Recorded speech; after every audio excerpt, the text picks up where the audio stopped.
안녕하세요, 김촌입니다. 밤사이 뉴스데스크 이재은 아나운서는 빨간색 의상을 입었고, 또한 오늘 3.1절 날씨 소식을 전하는 기상캐스터 역시 빨간색 의상을 입고 나왔습니다.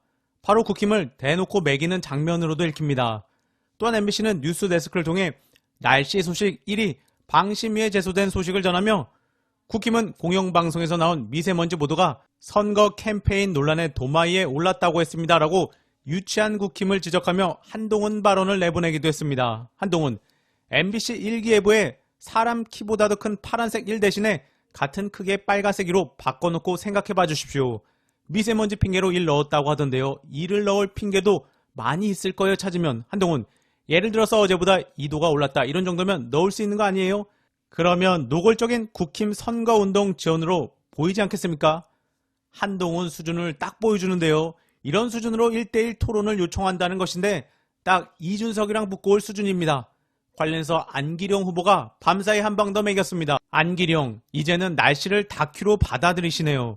한동훈 위원장님, 사진 찍을 때 손으로 V를 그리는 사람들은 모두 이를 외치는 국힘 선거운동으로 보이십니까?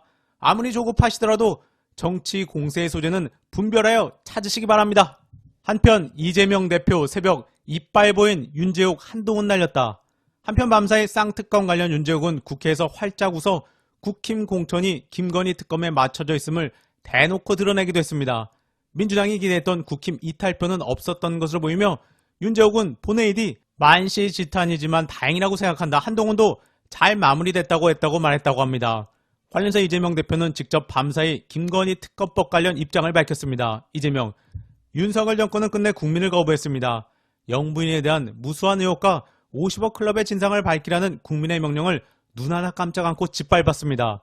특검을 거부하는 자가 범인이다. 대통령과 국힘이 한 말입니다.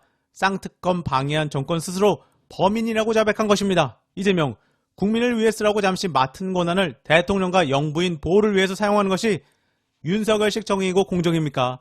국민 눈치도 보지 않고 막무가내로 권력을 휘두르는 이런 정권에게 입법권까지 주어진다면 어떤 재앙이 벌어질지 끔찍합니다. 국민을 우습게 여기고 배반하는 윤석열 정권에 맞서 민주당은 끝까지 싸우겠습니다. 바로 특검을 거부하는 자가 범인이라고 국회에서 이빨을 드러낸 윤재욱과 국힘에게 제대로 한 방 날린 것입니다. 이어서 임지웅 전원, 추미애에 대한 소통이 전혀 없었다.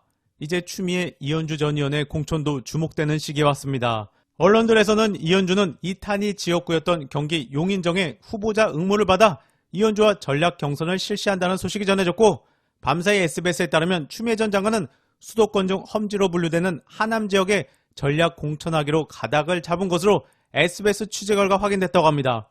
관련해서 밤사이 박시영TV에서는 임지웅 청년그룹 파동위원장이 나와서 추미애 관련 의미심장한 전언을 전했습니다. 임지웅, 추미애 장관님께서 대표님께 직접 동작구로 보내달라, 이런 말씀을 하셨다는 전언이 있다. 임지웅, 그런데 그 과정에서 서초구의 홍원대가 반대를 하고 나섰다. 그래서 지금 결정이 되는 분위기에서 지금 좀 이상하게 흘러가고 있는 분위기다. 이 과정에서 당원 여러분께서 많이 독려를 해야 한다. 이 부분에 대해서 동작을로 갈 수 있도록 기회를 부여할 수 있도록 추미애 장관께서 그동안 추미애 장관님의 어디로 보내는지에 대한 소통이 전혀 없었다고 한다. 임지웅, 없었던 나중에 답답하니까 직접 내부적으로 말씀을 하시는 거다. 그러고 보니 이강재 전 총장을 동작을에 제안했다가 거절당했다는 보도가 있었고, 이강재 본인도 홍익표 원내대표를 포함해 당의 비중 있는 인사들로부터 한 달 반 전쯤에 험지인 분당갑 출마를 제안받았습니다라고 직접 언급했듯이 이강재 라인 쪽은 빠르게 여기저기 물밑에서 타진하는 것으로 보이며, 반면 추미애 쪽은 소통이 부족했던 것으로 추론됩니다.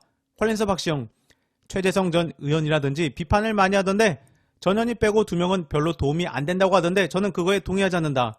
추미애, 이현주 모두 그 성격에 맞는 곳에 가면 된다. 예를 들면 용화대를 상징하는 사람, 그런 쪽에 붙이면 각이 선다.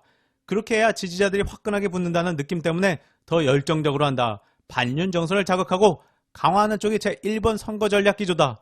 핵심 기조가 반윤 정서 자극하는 게 1번인데 조용한 선거하면 어떻게 이기냐? 박시영, 다시 우리가 반윤 정서를 일으켜 세우는 게 1번 선거 정책 기조니 그런 걸 들고 나올 사람이, 이빨 센 사람이 몇 명 없다. 이어서 최경영 기자, 의대 증원 관련된 기사가 2월 6일 전후 쏟아졌어요. 최 기자, 젊은 전공의들과 정부가 전쟁을 벌이고 있습니다. 거의 100%의 한국 언론은 정부와 의사들의 대립, 2,000명이라는 숫자와 대통령의 강경한 태도, 환자들이 받을 불이익에 대한 초점을 맞추고 있습니다. 우리가 가장 도드라지게 보는 단면들입니다. 그런데 오늘 영국 파이낸셜 타임스는 헤드라인을 이렇게 잡았습니다.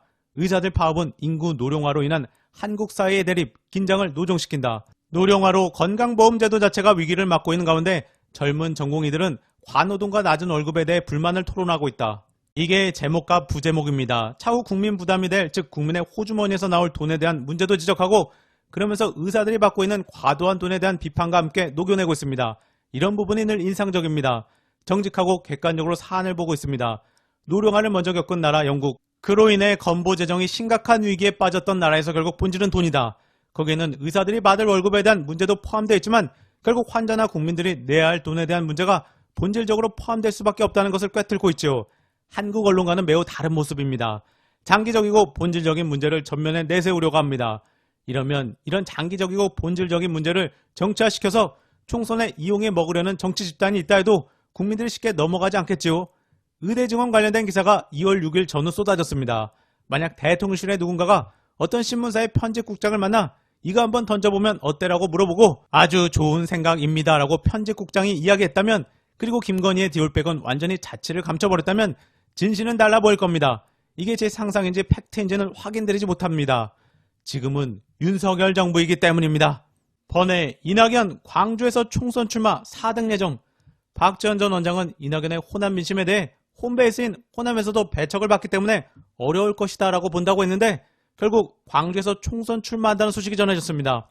현재 광주, 서울 등이 출마 지역구로 거론되며 광산을도 저울질하고 있다고 합니다.